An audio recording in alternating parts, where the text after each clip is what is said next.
شروع اللہ کا نام لے کر جو بڑا مہربان نہایت رحم والا ہے۔ ستارے کی قسم جب غائب ہونے لگے کہ تمہارے رفیق یعنی ہمارے نبی نہ رستہ بھولے ہیں نہ بھٹکے ہیں اور نہ یہ خواہش نفس سے کچھ بولتے ہیں۔ یہ قرآن تو ایک وحی ہے جو ان کی طرف بھیجی جاتی ہے، ان کو نہایت قوت والے نے سکھایا یعنی جبرائیل نے جو طاقتور ہیں۔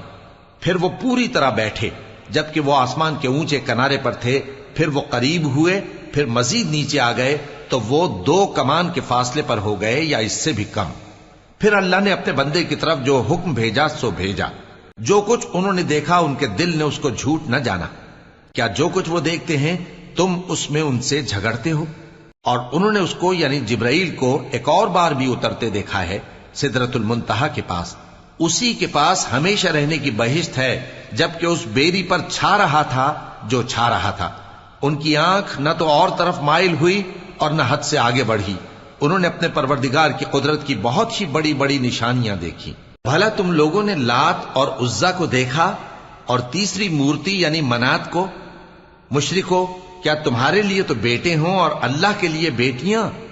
یہ تو بہت ہی بے انصافی کی تقسیم ہوئی۔ وہ تو صرف نام ہی نام ہے جو تم نے اور تمہارے باپ دادا نے رکھ لیے ہیں، اللہ نے تو ان کی کوئی سند نازل نہیں کی۔ یہ لوگ محض خیال و گمان اور خواہشات نفس کے پیچھے چل رہے ہیں، حالانکہ ان کے پروردگار کی طرف سے ان کے پاس ہدایت آ چکی ہے۔ کیا جس چیز کی انسان آرزو کرتا ہے وہ اسے ضرور ملتی ہے؟ سو آخرت اور دنیا تو اللہ ہی کے ہاتھ میں ہے۔ اور آسمانوں میں بہت سے فرشتے ہیں جن کی سفارش کچھ بھی فائدہ نہیں دیتی مگر اس وقت کہ اللہ جس کے لیے چاہے اجازت بخشے اور سفارش پسند بھی کرے۔ جو لوگ آخرت پر ایمان نہیں لاتے وہ فرشتوں کو لڑکیوں کے نام سے موسوم کرتے ہیں، حالانکہ ان کو اس کی کچھ خبر نہیں۔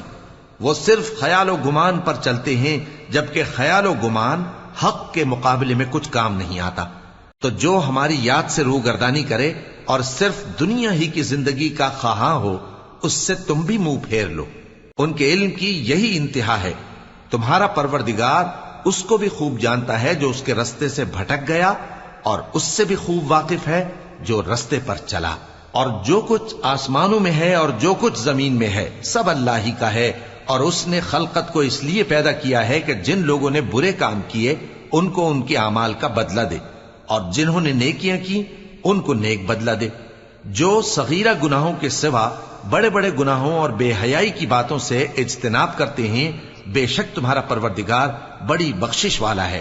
وہ تم کو خوب جانتا ہے۔ جب اس نے تم کو مٹی سے پیدا کیا اور جب تم اپنی ماؤں کے پیٹ میں بچے تھے تو اپنے آپ کو پاک صاف نہ جتاؤ۔ جو پرہیزگار ہے وہ اس سے خوب واقف ہے۔ بھلا تم نے اس شخص کو دیکھا جس نے منہ پھیر لیا اور تھوڑا سا دیا پھر ہاتھ روک لیا؟ کیا اس کے پاس غیب کا علم ہے کہ وہ اسے دیکھ رہا ہے؟ کیا جو باتیں موسیٰ کے صحیفوں میں ہیں ان کی اس کو خبر نہیں پہنچی؟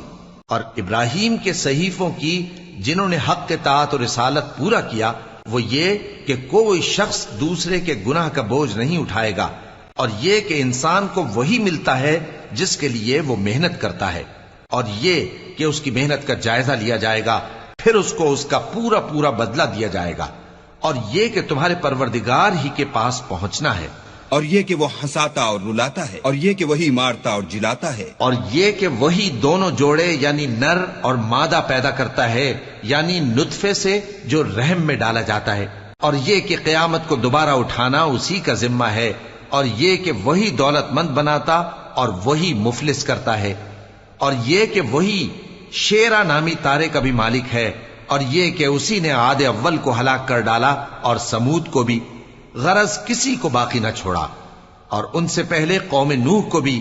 کچھ شک نہیں کہ وہ لوگ بڑے ہی ظالم اور بڑے ہی سرکش تھے، اور اسی نے الٹی ہوئی بستیوں کو دے پٹکا، پھر ان پر جو چیز چھا گئی سو چھا گئی۔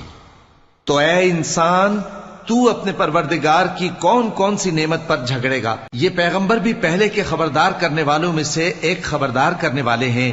آنے والی یعنی قیامت قریب آ پہنچی، اس دن کی تکلیفوں کو اللہ کے سوا کوئی دور نہیں کر سکے گا۔ اے کافرو، کیا تم اس کلام پر تعجب کرتے ہو اور ہنستے ہو اور روتے نہیں؟ اور تم غفلت میں پڑے ہو تو اللہ کے آگے سجدہ کرو اور اسی کی عبادت کرو۔